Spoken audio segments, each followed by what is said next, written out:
افسوسناک خبر ہے، بلوچستان میں دہشت گردی کی نئی کارروائی ہوئی ہے جس کے نتیجے میں 7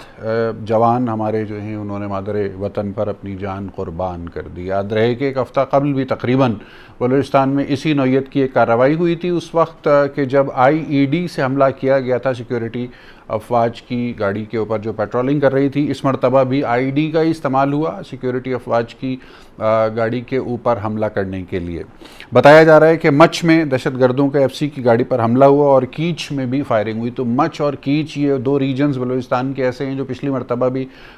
حملے کی زد پر تھے اور اس مرتبہ بھی حملے کی زد پر ہیں۔ کیا ہے یہ معاملہ، کیوں شدت اختیار کرتا جا رہا ہے بلوچستان کے اندر اچانک سے اس قسم کی کارروائیوں کا ہونا؟ اور اس میں جو اہم ترین بات ہے وہ یہ ہے کہ بھارت کی جانب سے جو اس وقت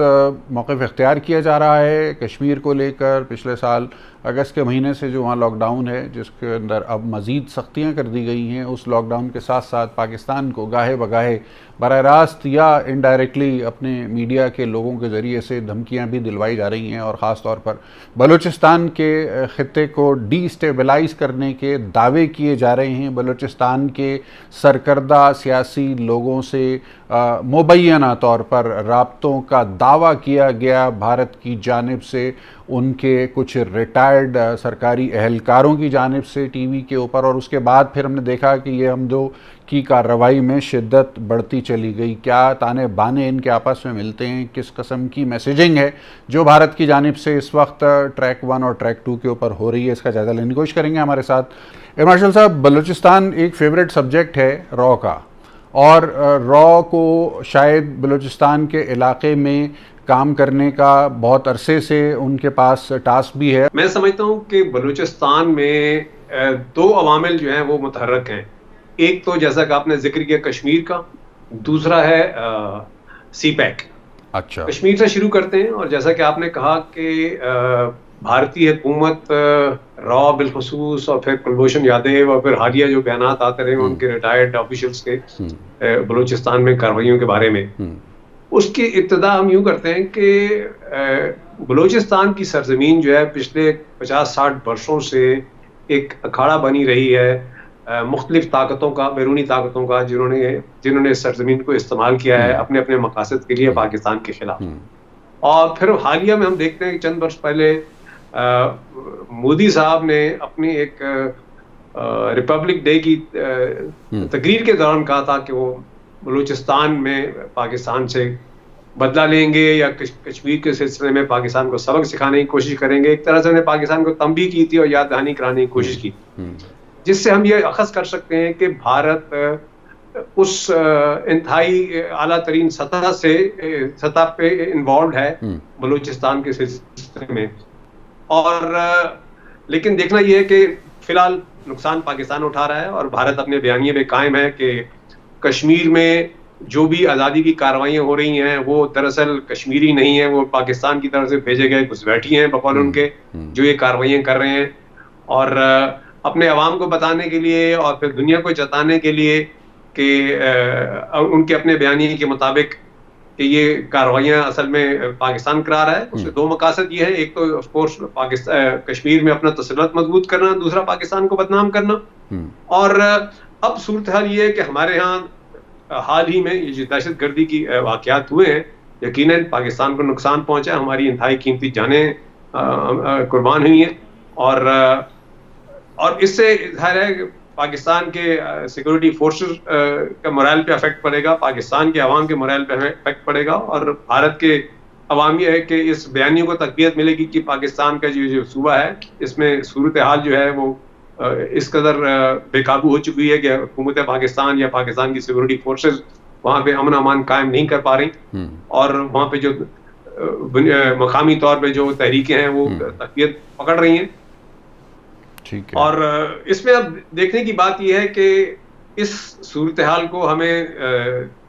دنیا کے سامنے بھی اجاگر کرنا ہے، یونائٹڈ نیشن کے سامنے بھی اجاگر کرنا ہے، اور اس وقت امریکہ کے سامنے بھی اجاگر کرنا ہے کہ وہ چاہے کچھ بھی ہو، بہرحال اس وقت وہ ایک سول سپر پاور ہے، اور اس کا اپنا ایک انٹرسٹ انوالوڈ ہے سی پیک کے حوالے سے کہ چین کو کسی قسم کا کوئی مزید راہداری یہاں سے نہ ملے جس کے اندر اس کی جو اکنامک اسٹرینتھ ہے وہ مزید بڑھ سکے اور وہ امریکہ کے مقابلے پہ آ سکے، اور جس سے یہ ظاہر ہوتا ہے کہ بھارت بہرحال اس خطے میں متحرک ہے، اور وہ نہیں چاہتا کہ پاکستان کو کسی قسم کا ریلیف ملے اپنے مغربی بارڈر سے، اور تاکہ وہ مصروف رہے اور اس کی توجہ مشرقی بارڈر سے ہٹ سکے اور اندرونی معاملات سے بھی وہ ہٹ سکے. اور اب میں یہ سمجھتا ہوں کہ جہاں پہ ہمیں اب مقامی طور پہ بلوچستان میں کوشش یہ کرنی ہے کہ ان کی جو نئی لیڈرشپ ہے، جو نوجوان لیڈرشپ ہے، اس کو انگیج کیا جائے سیاسی طور پہ، تاکہ ان کے اندر جو بھی احساس محرومی ہے کسی قسم کا، جس کو بنیاد بنا کے بیرونی طاقتیں اس کو ایکسپلائٹ نہ کیا جا سکے، مزید بدامنی پھیلانے کی کوشش کرتی ہیں، وہ ختم ہو سکے. لونگو صاحب، یہ ایک اور افسوسناک واقعہ ہو گیا، 7 جوان شہید ہو گئے ہمارے. کیا صورتحال ہے؟ پچھلے ہفتے 10 روز پہلے بھی ایک واقعہ ہوا تھا، تو کیا وجہ ہے کہ یہ شورش بڑھتی ہوئی نظر آ رہی ہے؟ را اور این ڈی ایس کا جو نیکسس ہے یہ اتنا زیادہ متحرک کیوں ہو رہا ہے اس وقت بلوچستان میں؟ بات یہ کہ پاکستان کی مجموعی صورتحال جو ہے، جہاں تک اس کی سفارتکاری کا تعلق ہے،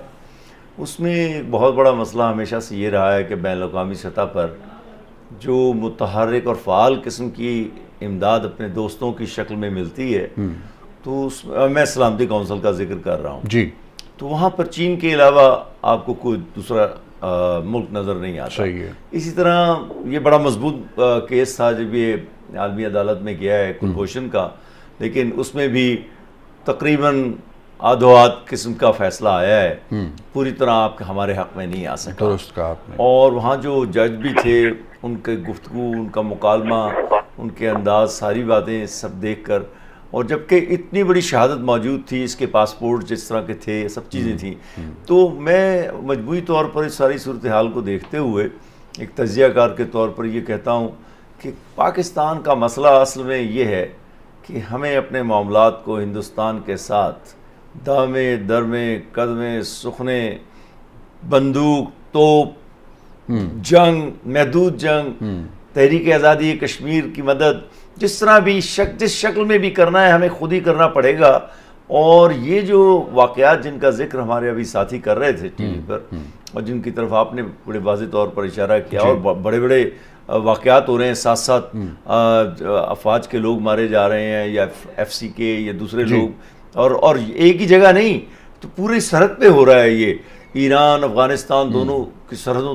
کے ساتھ ساتھ، یعنی افغانستان کے ساتھ ساتھ جو علاقے میرے ایران سے مراد وہ ہے. تو یہ ایک بڑی صورتحال ہے جس میں آپ یہ محسوس کر سکتے ہیں کہ دشمن قوتیں جو ہیں، اگر میں ایک گول مول سا محاورہ استعمال کروں، یا ہندوستان یا دوسرے ممالک جو ہیں وہ دوبارہ متحرک ہو گئے ہیں. ورنہ این کرونا کے اس حملے کے دنوں میں بنیادی طور پر تو اس طرف توجہ ہی نہیں جانی چاہیے تھی. پھر تیسری ایک بات یہ ہو رہی ہے، پچھلے 10 دن سے 8 یا 10 مہینے کے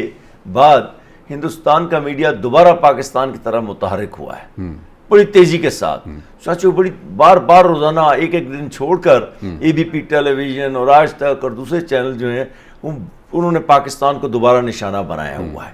یہ خاص پیغام ہے. جس طرح یونائٹڈ اسٹیٹس جب کسی جگہ کارروائی کی تیاریاں کرتا ہے تو اس سے پہلے سارے ان کا دنیا کا میڈیا جو ہے اس ملک میں جا کر بیٹھ جاتا ہے. یہی صورتحال ہے کہ ان کا اس وقت ہندوستان کا میڈیا پوری اوپینین بننا شروع ہو جاتی ہے پاکستان پر کے متعلق رائے بنانے کے لیے اس وقت وہ ہے، چاہے وہ کسی ہندو کے مارے جانے کا ذکر ہو، کہ پاکستان ہندوستان میں کارروائی کا، یا اسے کیا کہتے ہیں افغانستان یہ کشمیریوں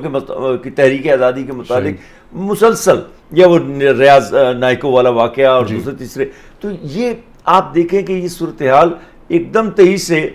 پلٹ کر واپس متحرک ہو گئی ہے، اور ایسا محسوس ہوتا ہے کہ جیسے کورونا جو ہے وہ کم از کم سرحدوں پر حملے کی حد تک تو ایک ضمنی حیثیت اختیار کر گیا ہے، جبکہ حالانکہ پوری ملکی سیاست پر اور بین الاقوامی سیاست پر یہی ایک مسئلہ چھایا ہوا ہے. لیکن ہمارے لیے جو سرحدوں پر مسئلہ ہے وہ اصل میں ہندوستان اور دوسرے ممالک کی پھیلائی ہوئی دہشت گردی کا ہی ہے، اور اسے ہی روکنا ہمارے افواج کا کام ہے، اور دوسرے اداروں کا بھی کام ہے. انٹیلیجنس کا میرا خیال ہے کہ کام تھوڑا سا تیز ہونا چاہیے.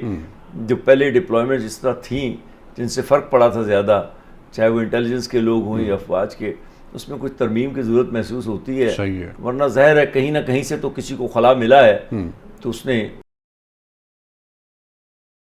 If you like our video, please like and subscribe our channel.